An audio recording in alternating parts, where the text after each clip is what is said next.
아마도 구약 성경에 대해서 어느 정도 아시는 분들, 그리고 제가 지금 설교하고 있는 구약의 에스라서 설교를 계속해서 들으신 분들은 바벨론 포로 생활과 관련해서, 포로 귀환과 관련해서 몇몇 사람들의 이름이 심심치 않게 계속해서 반복되고 있다는 걸 알게 될 거예요. 이를테면 다니엘이라든가 수룹바벨, 그 다음에 에스더, 에스라, 느헤미야, 이런 이름들이 계속해서 등장을 하고 있는 것들을 보게 되는데, 이 사람들이 그 역사적인 연대로 어떻게 되어 있는지 잘 정리가 안 돼 있는 경우가 있어서 제가 잠깐 설명을 드릴게요.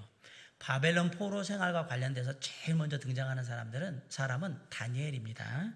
다니엘은 18살경인 BC 605년경에 3명의 친구와 함께, 물론 다른 많은 이스라엘 백성들과 함께 바벨론의 느부갓네살 왕에게 끌려가지고 바벨론의 포로로 가게 되고요.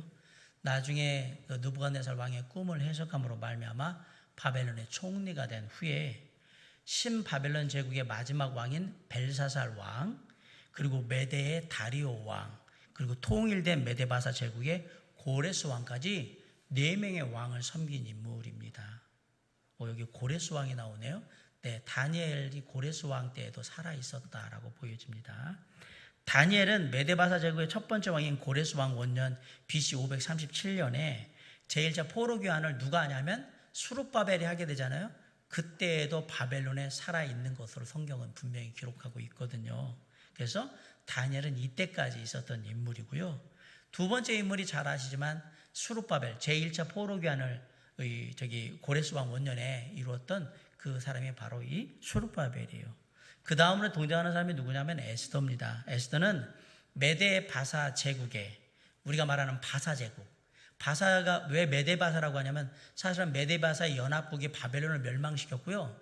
메데하고 바사라는 나라가 같이 있었는데 어느 순간에 바사가 더 커지니까 메데가 바사에게 그냥 나라를 다 이렇게 넘겨서 그냥 같이 갔어요. 그래서 역사상으로는 메데 바사 연합국 또는 바사 제국, 페르시아 제국이라고 부르는데, 이 메데 바사 제국의 5번째 왕인 아수에로 왕의 왕후가 누구냐? 에스더인 거예요.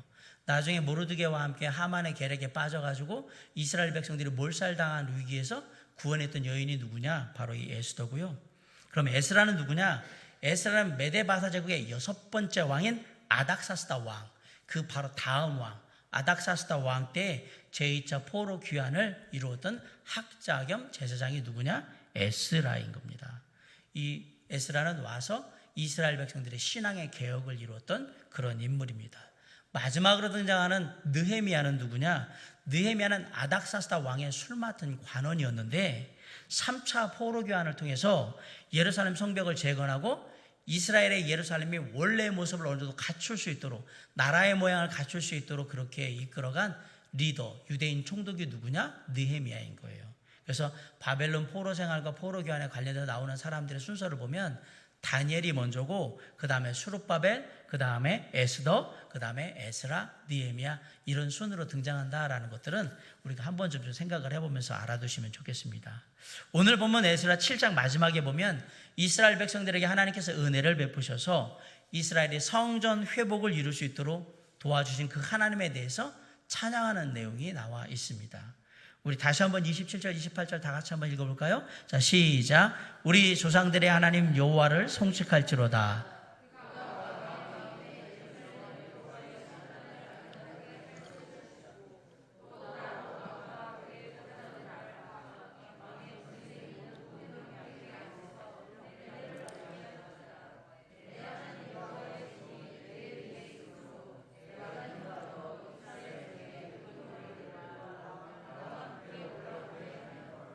네, 이스라엘 백성들은 바벨론의 포로로 끌려가서 70년 동안 포로 생활을 하게 됩니다. 그러다가 고레스 왕의 칙령에 의해서 수룹바벨의 인도하에 제1차 포로 귀환을 하게 되는데, 포로 귀환을 해가지고 예루살렘 성전을 다시 재건하려고 할 때 사마리아 사람들하고 주변에 있는 이방 족속들이 집요하게 방해를 해가지고 이 성전 재건이 멈춰지게 되는데 장장 16년 동안 성전 재건이 중단되게 됩니다.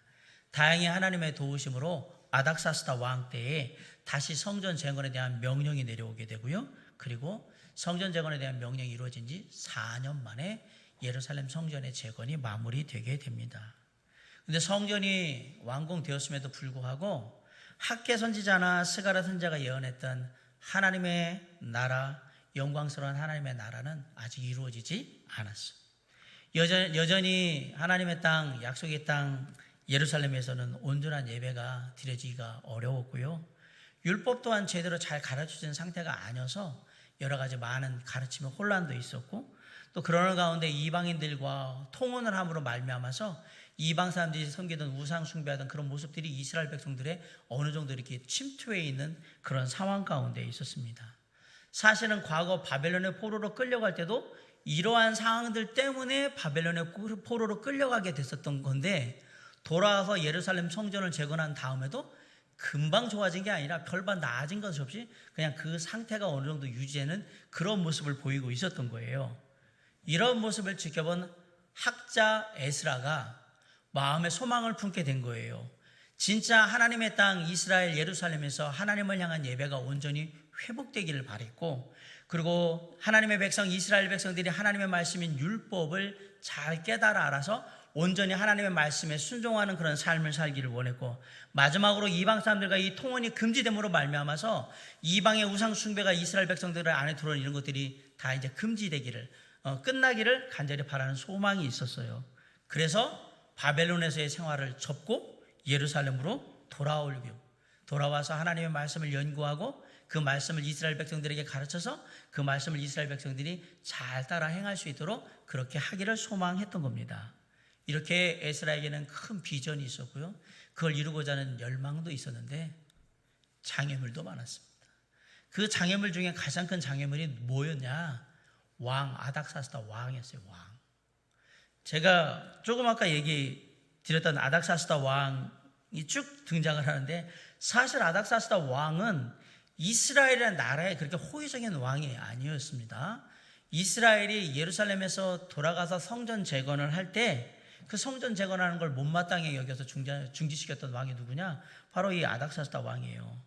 우리가 4장 11절로 13절에 보면 아닥사스다 왕에게 올린 그 글의 초본은 이러하니라. 강 건너편에 있는 신하들은 왕에게 아뢰나이다.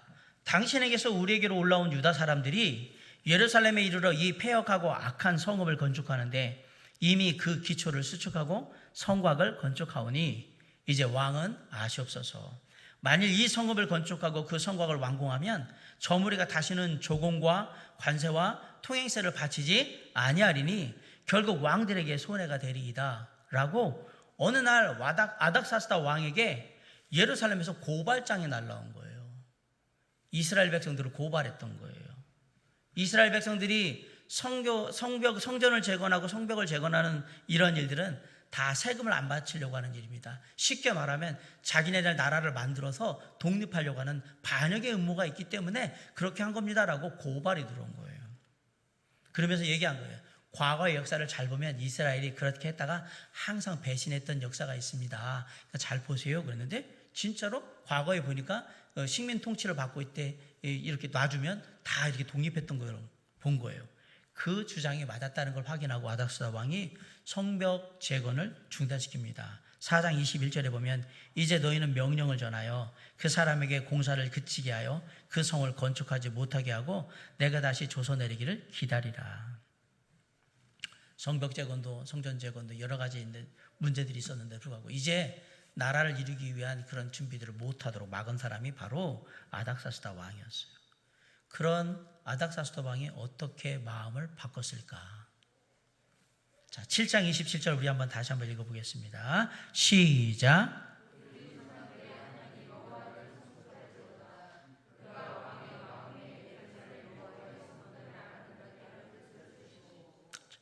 누가 왕의 마음에 예루살렘 여호와의 성전을 아름답게 할 뜻을 두었다라고 말하고 있습니까? 누가? 그가라고 했죠. 그가 누굽니까? 바로 우리 하나님이십니다. 하나님이 호의적이지 않던 아닥사스다 왕의 마음을 바꾸셨다 얘기입니다. 그래서 예루살렘에 성전을 짓는 것을 좋게 여길 수 있도록 하나님이 그 마음을 바꿔 주셨다라고 얘기하는 거예요. 이 놀라운 사실을 에스라가 어떻게 말하고 있느냐? 28절 상반절에 보면 또 나로 왕과 그의 보좌관들 앞과 왕의 권세 있는 모든 방백의 앞에서 무엇을 얻게 하셨도다? 은혜를 얻게 하셨도다. 바꿔 얘기하면 에스라는 이 모든 것이 하나님의 은혜를 입었기 때문에 가능했다라고 지금 고백하고 있는 겁니다. 우리가 어떤 일을 이루려면 믿는 자에게 반드시 필요한 게 있습니다. 그게 뭔지 아십니까? 하나님의 은혜가 필요합니다.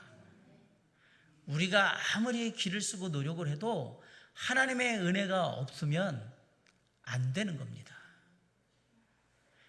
우리가 어찌할 바 몰라서 손을 놓고 있는 상황이 됐을 때라도 하나님의 은혜가 임하면 되는 겁니다. 세상의 역사를 주관하시는 하나님께서 은혜 가운데 우리에게 임하셔서 내가 그 일을 이루리라 말씀하시면 세상의 상황이 어떻든지 내 상황이 어떻든지 그것은 중요한 게 아닙니다. 그냥 하나님의 은혜가 임하면 이루어지는 것입니다. 누구도 막을 수 없어요. 미국의 보스턴 해안에 날마다 일정한 시간에 통에 싱싱한 새우를 담아가지고 나와서 갈매기들에게 그 싱싱한 새우를 나눠주던 백발의 노인이 있었어요.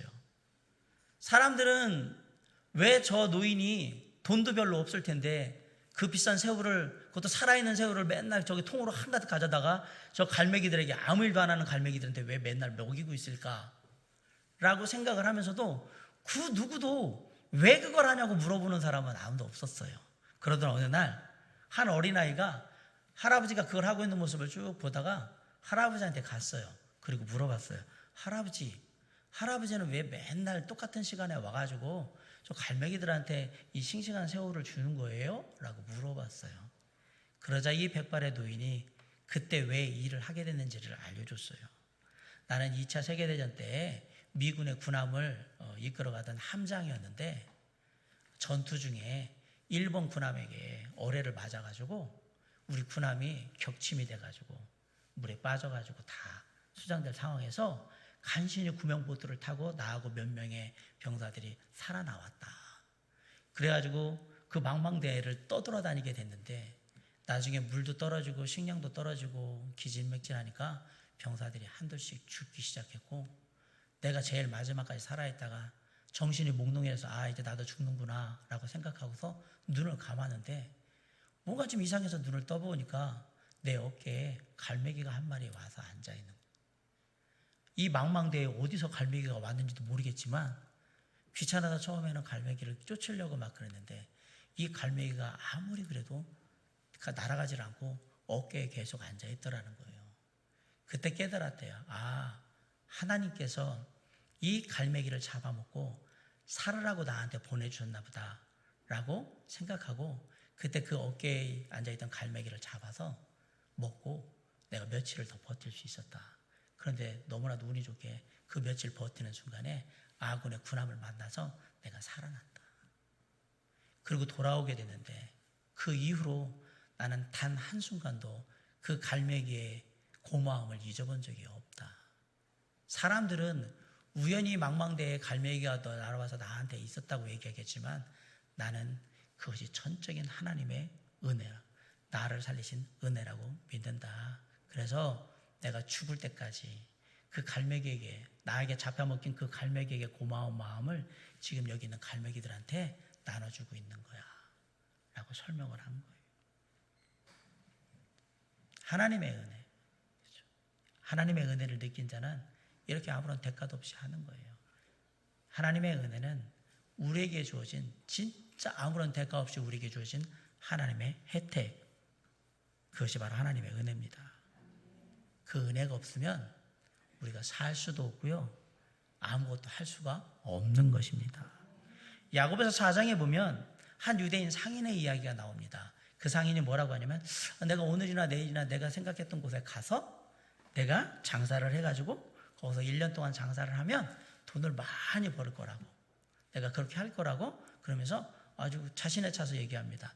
아무튼 장사만 하면 돈을 벌 수 있을 거라는 그런 자신감에 차 있었습니다. 그리고 정말 그런 것에 대한 큰 꿈을 가지고 있었는데 사도 야고보가 1년 후에 풍성한 이득을 가지고 기뻐할 그 그런 것들을 기대하면서 기뻐하고 있는 그 상인에게 뭐라고 얘기했냐면 내일 일을 너희가 알지 못하는도다. 너희 생명이 무엇이냐? 너희는 잠깐 보이다가 없어지는 안개이니라. 내일 어떤 일이 벌어질지도 모르는데 네가 1년 후의 것까지 다 생각을 하면서 1년 후에 돈 벌 것까지 해서 그것을 기대하면서 그렇게 기뻐하는 일, 그것은 내가 볼 땐 가당치도 않은 일이다. 그러면서 이렇게 말합니다. 야고보서 4장 15절에 너희가 도리어 말하기를 주의 뜻이면 우리가 살기도 하고 이것이나 저것을 하리라 할 것이거늘. 16절에 이제도 너희가 허탄한 자랑을 하니 그러한 자랑은 다 악한 것이라 그랬어요. 이게 무슨 말이냐면 하나님의 은혜가 있어야 내가 살 수 있는 거고 하나님의 은혜가 있어야 내가 이것도 하고 저것도 할 수 있는 건데 하나님의 은혜는 다 빠지고 내가 마음대로 할 수 있다고 생각하니 니네 말하는 게 가당치도 않다 이 얘기를 하는 거죠. 누가복음 12장에 보면 똑같은 얘기가 있어요. 어리석은 부자 얘기가 있어요. 어리석은 부자가 농사를 지어가지고 소출이 많으니까 뭐라고 하냐면 야 이거 소출이 너무 많아져가지고 내가 창고 하나를 더 져가지고 이거 다 놓고 여기서 나온 거로 내가 그냥 잘 먹고 잘 살고 다 누리며 잔치하면서 맨날 그렇게 살아도 되겠네 라고 했을 때 하나님께서 뭐라고 하셨냐면 이 어리석은 부자한테 네 영혼을 오늘 내가 취하면 너 오늘 죽으면 내가 너 데려가면 네가 이렇게 해놓은 거 이거 다 누구 거 될 거라고 네 거라고 생각하느냐? 너는 하나도 못 누릴 텐데 라고 얘기하신 거예요. 잠언 16장 9절에 이 얘기를 했어요. 사람의 마음으로 자기의 길을 계획할지라도 그의 걸음을 인도하시는 이는 하나님이시니라. 사업을 하는 사람이 월별 계획을 세우고 분기별 계획을 세우고 1년 후의 수익을 생각하면서 꼼꼼하게 사업 계획을 세우는 게 잘못됐다는 얘기를 하는 게 아닙니다. 생명의 주인이신 모든 것의 주관자이신 하나님이 베풀어 주시는 은혜를 빼놓은 채 그 모든 것들을 하는 것은 헛되다라고 얘기하는 거예요. 네가 무슨 자신이 있어서 그걸 그렇게 자신 있게 얘기를 해. 하나님의 은혜가 임하지 않으면 넌 내일 살아있을지도 장담을 못하는데 내일 일은 난 몰라요. 하루하루 살아요. 불행이나 요행함도 내 뜻대로 할 수가 없는 거예요. 그것이 하나님의 은혜입니다. 그런데 내가 내 삶의 주인이냐? 계획을 세우는 거예요. 일주일, 한 달, 1년, 몇 년 장당 막 계획을 세우는 게 아니라 그 계획 가운데 주님의 은혜로 주께서 나를 이끄시면 일주일의 계획이 이것이고 한 달의 계획이 이것이며 앞으로의 계획이 이것이어야 되는데 이 삶의 주관자, 주인 되시는 주님이 딱 빠져 있는 거예요. 그리고 주님이 베푸시는 은혜가 싹 빠져 있는 거예요. 그것을 성경은 야고보 사도는 뭐라고 그러냐면 허탄한 자랑이다. 쓸데없는 얘기다란 말. 하나님의 도우심의 은혜가 빠진 것은 세상에서 쓸모없다. 물론 하나님을 믿지 않는 사람들, 모르는 사람들은 인생의 주인이 자신이니까 하나님이 주인 된다는 거 인정도 안 하겠지요. 그렇게 생각하고서 사니까 내가 마음대로 계획하면 내가 계획한 대로 다 된다라고 그렇게 생각하면서 그렇게 살 줄 모르겠지만 하나님의 은혜를 힘입어야 내가 하루하루를 살아갈 수 있으며 하나님의 은혜가 있어야 내가 이것도 하고 저것도 한다라고 믿는 우리 믿는 자 그리스도인들은 이런 인생관이나 가치관을 가져서는 안 된다라고 얘기하는 겁니다. 바꿔 얘기하면 우리는 모든 것이 하나님의 은혜 가운데 이루어지는 일임을 고백하는 인생이라고 말씀하고 있는 거예요. 아직도 세상에서는 하나님이 세상의 주관자 되신다는 것, 내 인생의 주인 되신다는 것을 부인하면서 내 인생은 내 거, 내가 마음대로 사는 거라고 생각하면서 그렇게 사는 사람들을 많이 보게 됩니다. 그분들에게 묻고 싶습니다. 그럼 당신은 코로나19도 하나도 제대로 못해요? 당신이 인생의 주인이라며. 그럼 이거 지나가게 만들면 될 거 아닙니까? 우리가 우리 인생의 주인이 아니라는 걸 단순한 감기 바이러스 하나라도 우리가 알잖아요. 지금 이거 우리 인생의 주인이 우리가 아니에요. 사랑하는 성도 여러분, 믿는 사람이나 믿지 않는 사람이나 하나님은 모든 사람에게 은혜를 베푸시는 하나님이 맞습니다. 그것을 우리는 보편적인 은혜라고 얘기하는 겁니다. 살아있다는 것 하나님의 은혜입니다. 건강하다는 것도 하나님의 은혜고, 일을 할 수 있다는 것도 하나님의 은혜고, 가정을 이루게 하시는 것도 하나님의 은혜고요. 때로는 우리가 누군가를 생각하면서 선을 베풀고 또 보람있는 일을 하고, 이거 다 하나님의 은혜예요. 이걸 우리는 보편적인 은혜, 하나님의 보편적인 은혜라고 얘기하는 거예요. 그러나 하나님을 믿지 않는 사람들은 이런 은혜를 받아도 뭐라고 생각하냐면, 내가 잘나서, 내가 능력이 있어서, 내가 생각을 잘해서, 내가 착한 사람, 좋은 사람이라서, 내가 운이 좋아서 이런 것들이 이루어졌다라고 얘기를 합니다.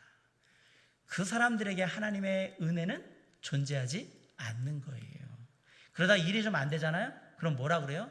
내가 좀 운이 안 좋아서, 나빠서, 내가 조금 때를 잘 못 맞춰서, 내가 조금 나태하고 게을러가지고, 그리고 내가 이런 거 잘 몰라가지고 안 된 거지, 내가 다시 하면 잘 할 수 있다, 다 내가 생각한 대로 마음대로 먹은 대로 될 수 있다, 잘 할 수 있다, 이렇게 말합니다. 아닙니다.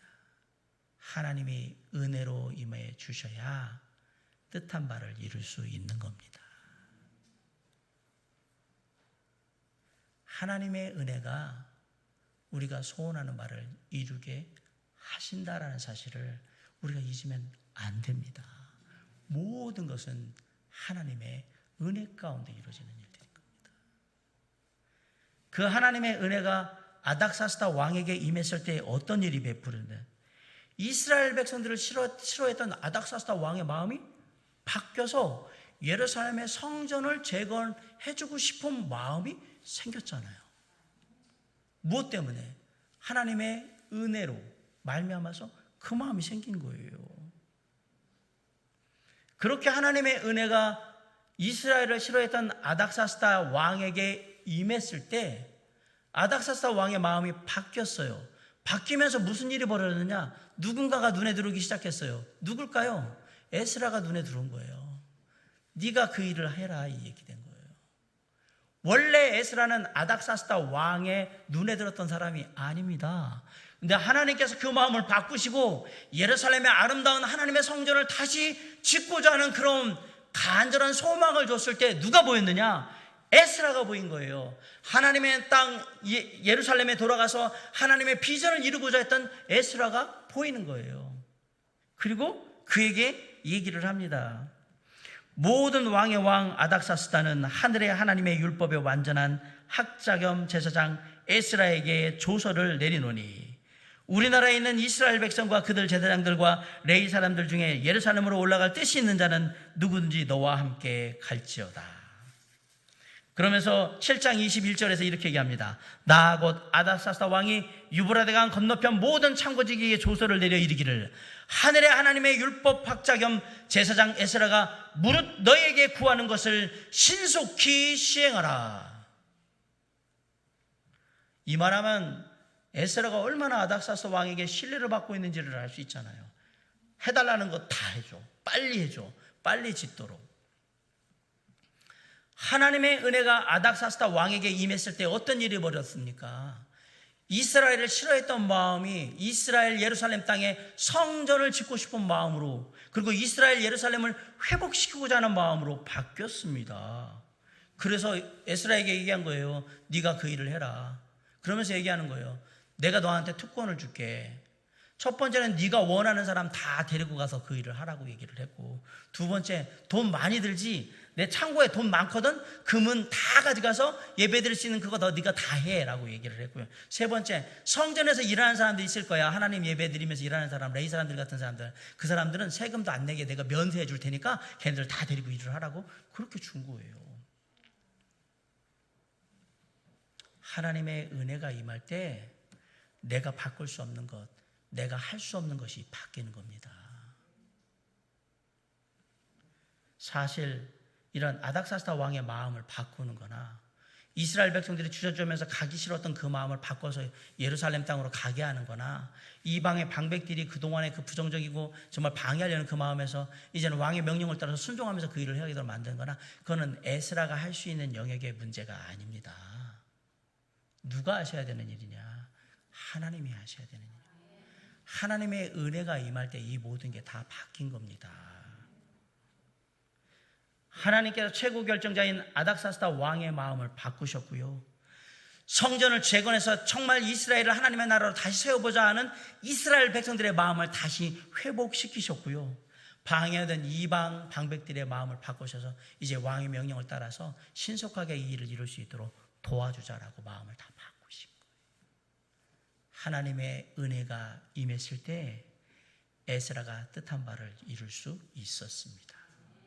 하나님의 은혜가 뜻한 바를 이루게 합니다. 마찬가지예요. 하나님의 은혜가 저와 여러분이 뜻한 바, 소원하는 바를 이루게 하여 주실 겁니다. 그래서 우리는 늘 하나님의 은혜를 구해야 하는 거예요. 그 하나님의 은혜가 없으면 우리가 생각하는 그 어떤 것도 주님 안에서 이루어질 수 없다라는 것을 우리가 분명히 알기에 날마다 우리는 무엇을 구하느냐? 하나님의 풍성하신 은혜를 구하는 겁니다. 사랑하는 성도 여러분, 하루하루의 삶에 주님의 풍성하신 은혜를 구하시기 바랍니다. 그러므로 우리 모두의 삶이 하나님의 뜻 가운데서 하나님이 기뻐하시는 바를 이루어가는 하루하루의 삶이 될 수 있도록 늘 은혜가 넘치는 저와 여러분이 될 수 있기를 주님의 이름으로 간절히 축원합니다. 은혜가 모든 것을 이루었던 거예요. 그리고 그 은혜가 결국은 힘이 되었던 겁니다.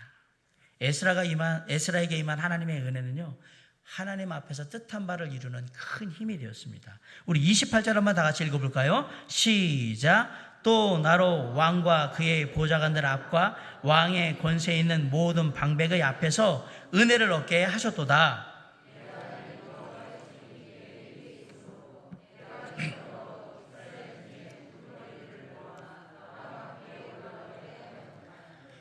오늘 28절의 하반절에 보면 하나님의 손이 내 위에 에스라 위에 있으므로 에스라가 무엇을 얻었다라고 고백하고 있습니까? 힘을 얻었다라고 고백하고 있습니다. 하나님의 은혜가 에스라에게 임할 때 그 은혜가 에스라에게 힘이 되었다 이 얘기입니다. 세상에서 우리가 어떤 일을 이루고자 하면요, 반드시 그 일을 이룰 수 있는 힘이 있어야만 그 일을 이룰 수 있는 거예요. 흔히 힘이라고 말하면, 과학적으로 말하면 모든 에너지의 근원이 힘이에요, 힘. 그런데 사회적인 의미에서 힘은 뭐냐?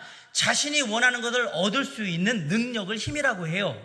그래서 자신이 원하는 대로 사람들을 움직이거나 상황을 바꾸거나 물건을 조종할 수 있는 사람들을 우리가 뭐라고 부르냐? 힘 있는 사람이라고 부르는 거예요. 그 사람이 다 할 수 있으니까 그 사람은 힘이 있는 거예요. 대표적인 힘들이 있어요. 실력도 힘이고, 권력, 체력, 그 다음에 세력, 재력, 매력, 이게 다 힘이에요. 내가 세상을 움직일 수 있는 그 힘이 돈이면 재력이라고 얘기하는 거예요.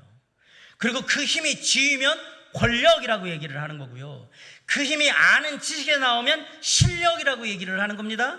육체적인 건강이면 체력이라고 얘기를 하는 겁니다.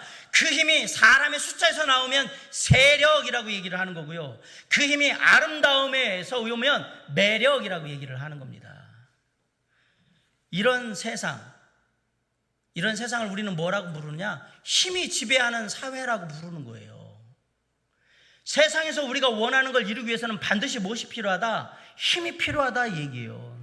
그래서 세상에서 우리가 흔히 듣는 말이 있잖아요. 힘이 지배하는 세상이기 때문에 양육강식, 적자생존, 자연도태, 이거 다 힘과 관련된 거예요. 힘 없는 놈은 다 죽는다 이 얘기고요. 힘 있는 놈이 살아갖고 힘 있는 놈이 다 갖는다 이 얘기잖아요 지금.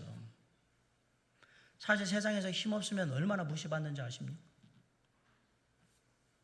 여러분도 보통 좀 이마트 같은데 뭐 홈플러스 이런 데 마트에 가면 상품 개수가 몇 개냐? 자지자한 거 말고요. 이렇게 큰 거 이렇게 분야별로 볼 때 4만 개 정도가 있대요. 품목이. 근데 일반 소비자들이 그런 큰 마트에 갔을 때 많이 쓰는 품목은 몇 개나 안 되느냐? 150개 정도밖에 안 된답니다. 그러면 39,850개는 도태되는 겁니다. 품목에서. 사람들이 잘 안 찾는다. 쉽게 얘기 드릴게요. 소비라는, 구매라는 힘이 없다라는 얘기예요. 그 물건 안에 내가 사고 싶은, 이걸 돈 주고 사고 싶은 힘이 그 물건에 없다 얘기예요. 자, 이런 힘없는 물건은 다 어디로 가느냐? 진열대에서 계속 뒤로 가다가 나중엔 재고, 떨이 이렇게 해서 이거 안 팔리면 그러면 뭘 해야 되냐? 안 팔리는 물건, 이런 도태되는 물건을 팔 수 있게 하는 게 뭐냐? 그게 마케팅이에요. 그래서 여러분 그런 마트에 가면 1+1, 2+1, 10,000원에 3개. 자, 그 얘기를 거꾸로 한번 잘 생각해 보세요. 그 얘기는 뭐냐면 이 물건에 힘이 없다는 얘기입니다. 사람을 소비하게 만드는, 돈을 내게 만드는, 구매하게 만드는 힘이 이 물건에 없으니까 혹시라도 하나 더 붙여놓으면 살까, 힘이 생길까 하고 만들어 놓은 마케팅인 거예요. 만약에 이렇게 본다면 이스라엘 백성들은 바벨론에서 1+1짜리예요. 힘이 없는 존재들인 거예요. 이스라엘은 가진 힘이 없어서 하고 싶어도 할 수가 없는 상태였던 거예요. 바벨론 포로 상황에서 벗어나고 싶었지만 스스로 벗어날 수 있는 힘이 없어요. 예루살렘에 와서 아름다운 성전을 짓고 싶지만 아름다운 성전을 지을 수 있는 능력조차 힘이 없어요. 이거 하려면 반드시 힘이 있어야 되는데, 포로 생활에서 벗어나고 그 길을 다시 돌아와서 예루살렘에 정착하고 그 성전을 재건하고 성벽을 재건하고 이 모든 것들을 하려면 힘이 있어야 되는데 하나도 없어요. 가진 게 없어요.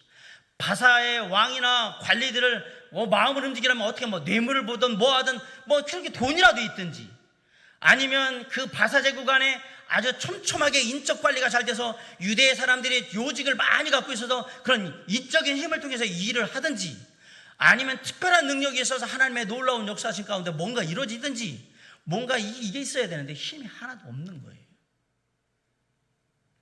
안타깝게도 가진 게 하나도 없어요. 그런 이스라엘 백성들에게 무엇이 임했느냐? 하나님의 도우심에 은혜가 임했는데 그 도우심의 은혜가 힘이 되었던 겁니다. 에스라가 뭐라고 고백해요? 하나님의 선한 손길이 내게 임했을 때 내가 힘을 얻었다. 바꿔 얘기하면 하나님께서 에스라를 돕기 위해 베푸신 은혜는 에스라에겐 큰 힘이 되었다. 그렇게 하나님께서 에스라에게 큰 힘을 주셨을 때 먼저 에스라는 3가지 난제를, 바벨론에서 예루살렘으로 들어오는 3가지 난제를 해결해요. 뭐냐 하면 잘 알듯이 바벨론에서 예루살렘까지 돌아오려면 4개월이 넘는 시간이 걸려요. 1,500km가 넘는 거리거든요. 정말 먼 길이에요. 2번째는 가는 곳곳마다 매복과 대적하는 자들이 있었어요. 3번째는 그렇게 해서 바벨론에서 예루살렘으로 오는데 이스라엘 백성들을 보호해줄 병사가 한 명도 없는 상태에서 이 4개월의 그 험난한 여정을 돌아온 거예요. 결론부터 얘기하면 그럼에도 불구하고 이스라엘 백성들은 안전하게 무탈하게 예루살렘에 도착을 합니다. 그 비결이 뭡니까?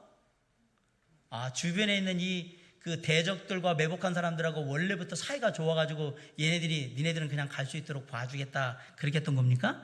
아니면 작전을 잘 세워서 남들이 잠자고 있을 때 밤에 이렇게 해서 하자 이런 거였던 겁니까? 아니면 사람들이 잘 안 지는 땐을 이렇게 해가지고 잘 한 겁니까? 아닙니다.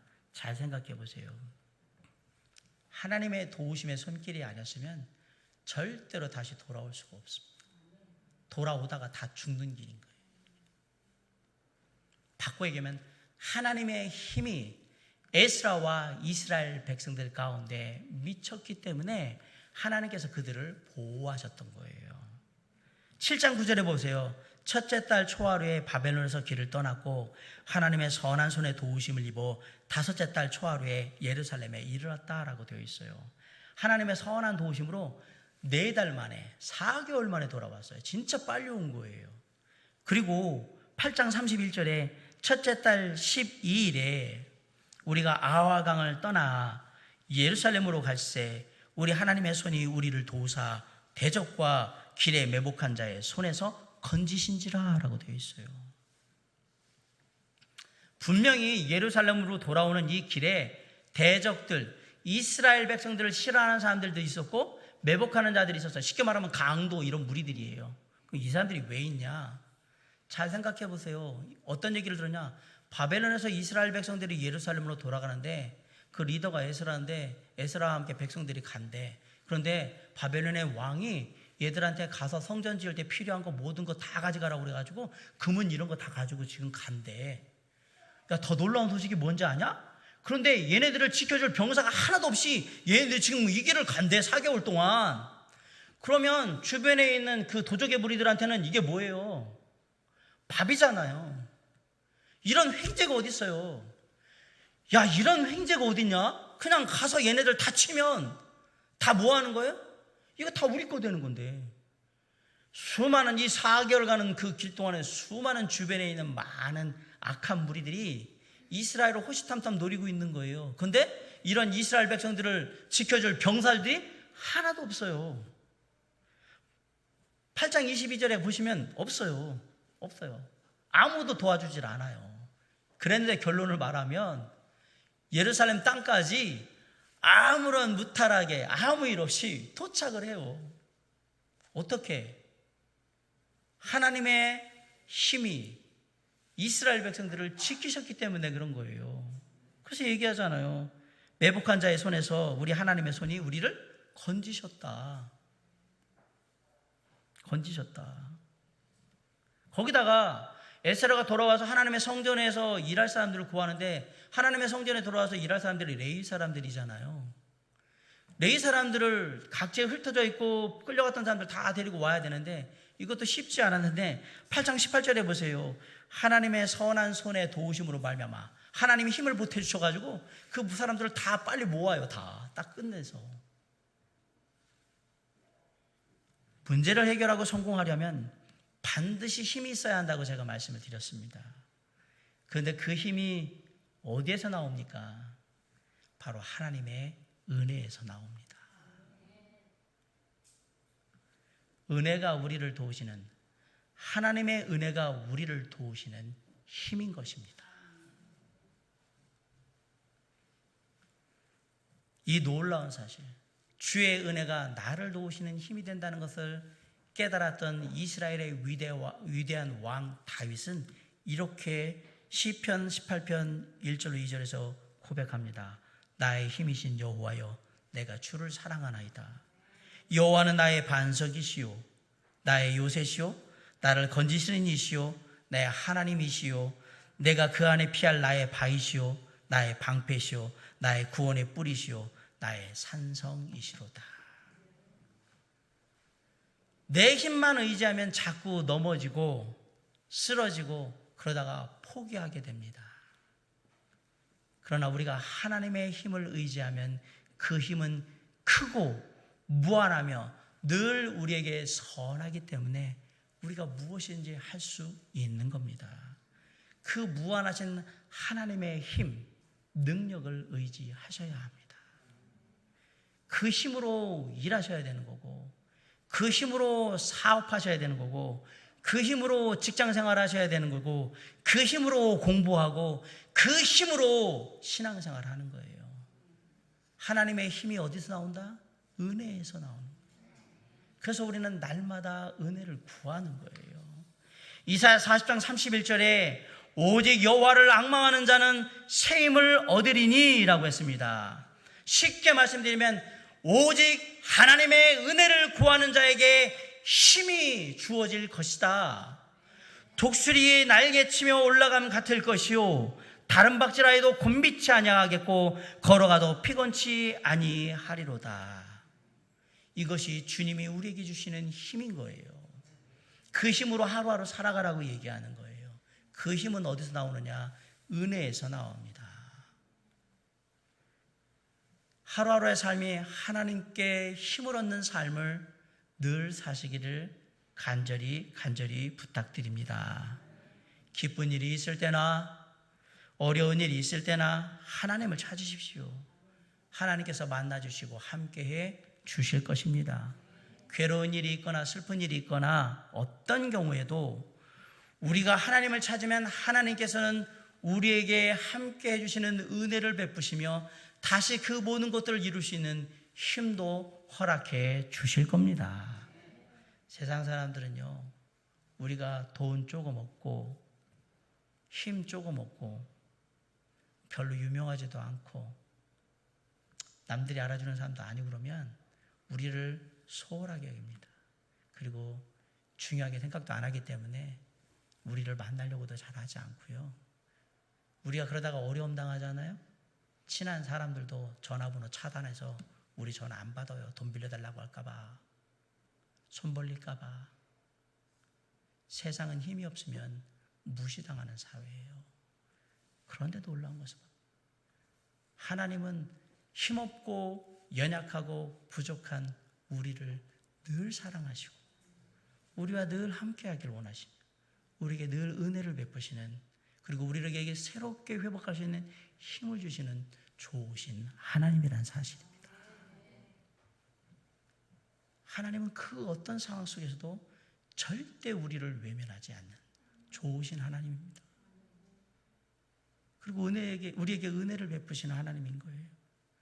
그리고 우리에게 힘 주셔서 다시 모든 것을 주님 안에서 회복할 수 있도록 도우시는 하나님이셨던 거예요. 그 놀라운 하나님의 은혜에 기뻐하며 감사함으로 모세가 이렇게 고백하여 합니다. 너희는 강하고 담대하라. 두려워하지 말라. 그들 앞에서 떨지 말라. 이는 네 하나님 여호와가 그가 너와 함께 가시며 결코 너를 떠나지 아니하시며 버리지 아니하실 것입니다. 그 놀라운 하나님의 은혜에 기뻐하며 감사함으로 이사야 선지자가 이렇게 우리에게 얘기합니다. 두려워 말라. 내가 너와 함께 함이니라. 놀라지 말라. 나는 네 하나님이 됨이니라. 내가 너를 굳세게 하리라. 참으로 너를 도와주리라. 참으로 나의 의로운 오른손으로 너를 붙들리라.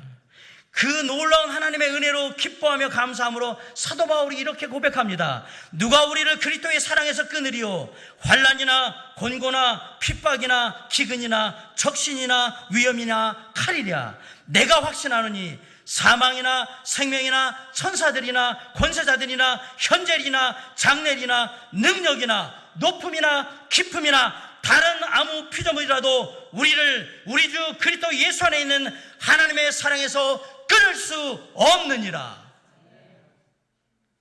그게 주님의 은혜인 거예요. 그게 주님이 우리에게 주시는 힘인 거예요.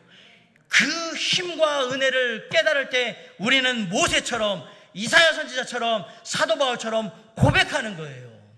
주님이 나의 힘 되신다고, 주의 은혜가 나를 살린다고 고백하는 거예요. 주의 은혜가 내 모든 것을 이룬다고 고백하는 거예요. 사랑하는 성도 여러분, 하나님의 은혜가 우리 모두에게 분명히 힘이 됩니다. 특별히 지금은 날마다 순간순간마다 주님의 은혜를 간절히 구하셔야 합니다. 사랑하는 성도 여러분, 코로나19로 인해서 상황들이 너무나도 안 좋습니다. 이 상황은 주님의 은혜가 아니고는 견뎌나갈 방법이 없습니다. 아까 말한 세상에 돈 많은 사람들은 재력으로 건너간다고 하고, 권력 있는 사람은 권력으로 간다고 하고요, 다른 능력 있는 사람들은 실력으로 간다고 하고, 다 갈 때 사랑하는 성도 여러분, 우리가 가진 게 뭡니까? 우리에게 돈이 있습니까? 그래도 하나님의 은혜를 구하셔야 합니다. 권력이 있습니까? 그래도 하나님의 은혜를 구하셔야 합니다. 왜요? 내일 일을 알지를 못하고. 돈은 우리에게 있다가도 날개를 달아서 날아가고요, 권력이라는 건 아무리 많이 가도 세상에서도 곤불 10년을 못 간다고 했습니다. 그런데 우리 하나님의 은혜는 영원하시거든요. 그래서 우리는 하나님의 은혜를 구하는 거예요. 비록 코로나19로 인해서 우리가 소망하고 뜻한 바들이 조금은 더디 진행될 수도 있습니다. 지금 상황에서 우리가 가는 방향을 조금은 바꿔야 될 필요가 있을 수도 있습니다. 그런데 기억하세요. 그럼에도 불구하고 주님의 은혜는 우리를 떠나지 않고 그 은혜가 우리의 뜻한 바를 이루게 하실 것이며 그 은혜가 우리에게 큰 힘이 될 것입니다. 하루하루의 삶을 주님께 맡길 때에 우리에게 은혜가 필요한 이유는 우리가 주 안에서 소망하는 바를 이룰 수 있는 가장 중요한 통로가 은혜를 통해서이고, 그 은혜가 우리에게 임해야만 우리가 그것을 이룰 수 있는 힘을 얻을 수 있기 때문이라고 오늘 에스라에서의 말씀은 우리에게 교훈하고 있는 것입니다. 사랑하는 성도 여러분, 은혜가 모든 것을 이루고 은혜가 우리에게 힘이 되는 거예요. 하나님의 은혜를 구하십시오. 내 삶에 내가 뭔가 조금 가지고 있다 할지라도 그것은 다 부질없는 것들입니다. 오직 주의 은혜를 구하시길 바랍니다. 하나님의 자녀들, 백성들을 결코 외면하지 않고 늘 세상 끝날까지 함께 하시겠다고 약속하셨던 그 주님이 당신의 사랑하는 자들을 불쌍히 여기시며 늘 사랑하셔서 은혜로 임하시고 힘이 되어 주실 것입니다. 오늘도 그리고 이번 한 주간도 주님이 베푸시는 간절한 은혜를 소망하며 나아갈 때 주께서 풍성하신 은혜 가운데 우리의 삶에 뜻하는 바를 이루게 하실 것이고 그 모든 것을 이룰 수 있는 힘도 허락해 주실 것을 분명히 믿고 주님 앞에 우리의 삶을 맡기며 하루하루 승리해 나가는 저와 여러분이 될 수 있기를 주님의 이름으로 간절히 축원합니다. 기도하시겠습니다.